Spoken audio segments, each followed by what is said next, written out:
क्या होगा अगर अगली महामारी एक छोटे से चूहे से फैले? ये सुनते ही मन में एक अजीब सी सिहरन दौड़ जाती है ना? क्योंकि ये कोई साइंस फिक्शन फिल्म की कहानी नहीं है। ये एक ऐसा अदृश्य खतरा है जो शायद इसी वक्त शहर के नालों में, हमारे खेतों में, या हो सकता है हमारे अपने घरों के आसपास ही मौजूद हो। मतलब ये सोचना है कितना डरावना है कि इतना बड़ा खतरा बिल्कुल हमारी नजरों के सामने पनप रहा है और हमें इसकी कोई भनक तक नहीं है। अब ये इतना भयानक क्यों है? चलिए इसे कुछ आंकड़ों से समझते हैं। देखिए, पूरी दुनिया ने हाल ही में कोविड-19 की तबाही देखी है। उसकी मृत्यु दर लगभग 1 से 2% के आसपास थी। अब जरा हंटा वायरस के आंकड़े सुनिए। इसकी मृत्यु दर 38% तक है। 38%। इसका सीधा सा मतलब ये हुआ कि अगर 100 लोग संक्रमित होते हैं तो उनमें से 38 की जान बचाना लगभग नामुमकिन है। और सबसे खौफनाक बात तो ये है कि ये वायरस शरीर में इतनी तेजी से तबाही मचाता है कि ये सीधे फेफड़ों को नष्ट कर देता है। मरीज महज 24 घंटे के अंदर सांस लेना बंद कर सकता है। लिटरली सिर्फ 24 घंटे। तो आखिर ये वायरस आया कहां से? चलिए थोड़ा इतिहास के पन्नों को पलटते हैं। कहानी शुरू होती है साल 1950 में कोरियाई युद्ध के दौरान। सोचिए, युद्ध का मैदान है और अचानक से 3000 से ज्यादा अमेरिकी और संयुक्त राष्ट्र के सैनिक बुरी तरह बीमार पड़ने लगते हैं। किसी दुश्मन की गोली से नहीं, बल्कि एक बिल्कुल ही रहस्यमयी बीमारी से। उन्हें तेज बुखार होता है और अचानक उनकी किडनी फेल होने लगती है। सालों बाद जब वैज्ञानिकों ने इसकी गुत्थी सुलझाई तो पता चला कि ये बीमारी हंटान नदी के किनारे रहने वाले चूहों से फैली थी और बस वहीं से इसे नाम मिला हंटा वायरस। लेकिन इस वायरस का असली और भयानक रूप सामने आया 1993 में, अमेरिका के फोर कॉर्नर्स इलाके में। यहां जो हुआ वो रोंगटे खड़े कर देने वाला था। बिल्कुल स्वस्थ और नौजवान लोग अचानक मरने लगे।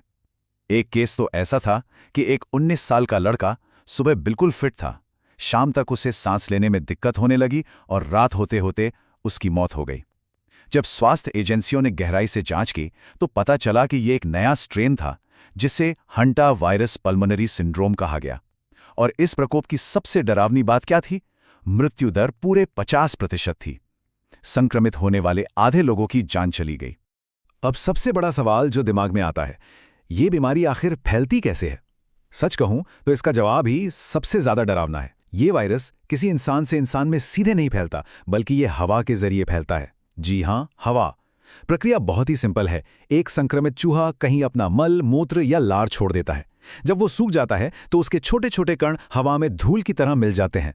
किसी को उस चूहे को छूने तक की जरूरत नहीं है। बस उस कमरे में जाकर उस संक्रमित हवा में सांस लेना ही काफी है। एकदम अदृश्य। और यही चीज इसे इतना खतरनाक बनाती है। यहां एक और बहुत ही अहम बात समझने वाली है, इसका इंक्यूबेशन पीरियड, यानी संक्रमण होने से लेकर लक्षण दिखने तक का समय। हंटा वायरस के मामले में यह समय 1 से 8 सप्ताह तक का हो सकता है। मतलब इसे एक चलते फिरते बायोलॉजिकल टाइम बॉम्ब की तरह समझ सकते हैं। कोई व्यक्ति संक्रमित हो सकता है और हफ्तों तक उसे कानो कान खबर नहीं होगी। वो बिल्कुल नॉर्मल जिंदगी जिएगा, घूमेगा फिरेगा, और फिर एक दिन अचानक से सारे गंभीर लक्षण एक साथ शरीर पर हमला कर देंगे। ये जो देरी है ना, यही मेडिकल साइंस के लिए एक बहुत बड़ी सिरदर्द है। और जब ये लक्षण सामने आते हैं तब मेडिकल साइंस की जो वास्तविकता है वो और भी डरावनी है।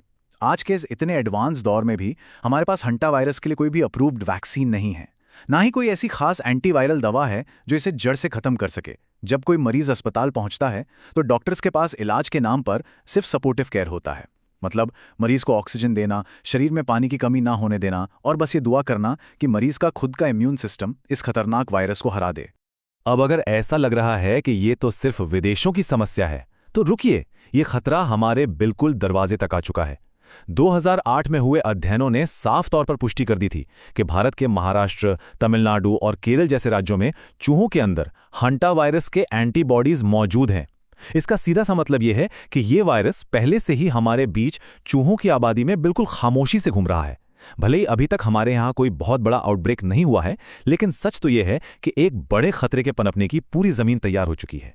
मार्च 2020 की बात है। उस वक्त पूरी दुनिया कोविड-19 के खौफ से जूझ रही थी।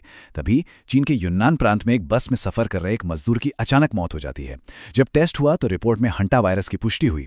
उस बस में 32 और यात्री भी बैठे थे। हालांकि आधिकारिक बयान यही आया कि चिंता की कोई बात नहीं है, क्योंकि ये इंसान से इंसान में नहीं फैलता। लेकिन वर्ल्ड हेल्थ ऑर्गेनाइजेशन की तरफ से कोई बड़ी प्रतिक्रिया नहीं आई और ये खबर कहीं दब कर रह गई। इस एक घटना ने इंसान से इंसान में फैलने की संभावनाओं को लेकर कई अनसुलझे सवाल खड़े कर दिए। और अब इस पूरी कहानी में आता है पहला बहुत बड़ा ट्विस्ट। विशेषज्ञों की माने तो जलवायु परिवर्तन यानी क्लाइमेट चेंज साल 2050 तक हैंटा वायरस के खतरे को सीधा 2 गुना कर सकता है। कैसे? ग्लोबल वार्मिंग की वजह से चूहों के रहने की जगहें बढ़ रही हैं।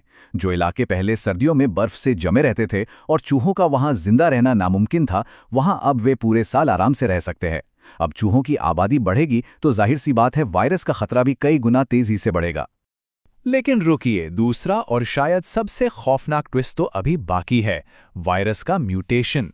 देखिए, जैसा कि हमने पहले बात की, हंटा वायरस आमतौर पर इंसान से इंसान में नहीं फैलता, लेकिन दक्षिण अमेरिका में एक स्ट्रेन पाया गया है जिसे एंडीज वायरस कहते हैं, और इस एंडीज वायरस स्ट्रेन ने अर्जेंटीना में इंसान से इंसान में संक्रमण करके दिखाया है, भले ही वो सीमित स्तर पर हो। इसका साफ मतलब है कि वायरस खुद को बदल रहा है, म्यूटेट कर रहा है। अगर कभी भविष्य में इसने इंसानों के बीच तेजी से फैलने की ताकत हासिल कर ली, तो जरा सोचिए, इसके परिणाम शायद कोविड-19 से भी कहीं ज्यादा भयानक हो सकते हैं। तो इन तमाम बढ़ते खतरों को देखते हुए एक बहुत बड़ा सवाल उठता है, क्या हमारी दुनिया इसके लिए तैयार है? जवाब जानकर शायद निराशा होगी। दुनिया के ज्यादातर देशों में चूहों से फैलने वाली इन बीमारियों पर नजर रखने के लिए कोई सिस्टम ही नहीं है। कोई रैपिड टेस्टिंग किट्स मौजूद नहीं है, दवाइयों का कोई खास भंडार नहीं है, और आम जनता को तो इसके बारे में पता ही नहीं है। सच्चाई ये है कि अगर आज कोई इसका शिकार होता है तो सही बीमारी का पता चलते चलते ही बहुत देर हो चुकी होती है। लेकिन देखिए, सिर्फ डरने से तो कुछ नहीं होगा, हमें तैयारी करनी होगी। तो बचाव क्या है? सबसे पहला और जरूरी कदम है चूहों पर कंट्रोल। अनाज को एयर टाइट डिब्बों में रखना और चूहों को पकड़ने के लिए ट्रैप लगाना बेहद जरूरी है। एक और बहुत काम की बात, अगर कोई बहुत दिनों से बंद पड़ा कमरा या गोदाम खोला जा रहा है तो तुरंत अंदर नहीं जाना चाहिए। पहले खिड़की दरवाजे खोलकर कुछ देर हवा को क्रॉस होने दीजिए। सफाई करते वक्त मास्क और ग्लव्स जरूर पहनने चाहिए। और सबसे अहम बात, अगर अचानक तेज बुखार, बदन दर्द या सांस लेने में थोड़ी भी दिक्कत लगे तो इसे हल्के में ना लें, तुरंत डॉक्टर के पास जाएं। हालांकि सिर्फ साफ सफाई ही काफी नहीं है, हमें एक बड़े स्तर पर बचाव की जरूरत है। एक जागरूक समाज के तौर पर हमें सरकारों से सक्रिय निगरानी प्रणालियों यानी एक्टिव सर्वेलांस सिस्टम्स की मांग करनी होगी। वैज्ञानिकों को बिना समय बर्बाद किए हंटा वायरस की वैक्सीन पर रिसर्च तेज करनी होगी। हमें इस बात का इंतजार बिल्कुल नहीं करना चाहिए कि ये एक नई वैश्विक महामारी बन जाए और तब हम जागें। समय रहते उठाए गए कदम ही हमारी सबसे पक्की सुरक्षा है। इस पूरे विश्लेषण के अंत में एक ऐसा सवाल है जो हम सबको सोचने पर मजबूर कर देता है। क्या ये दुनिया वाकई में किसी अगली महामारी के लिए तैयार है? हमने पिछली महामारी में बहुत कुछ खोया और बड़े बड़े सबक सीखे, लेकिन क्या हम उन सबकों को सच में अपना रहे हैं, या फिर हम बस आंखें बंद करके एक और अनदेखे खतरे के फटने का इंतजार कर रहे हैं? इस सवाल पर गहराई से विचार करना बहुत जरूरी है।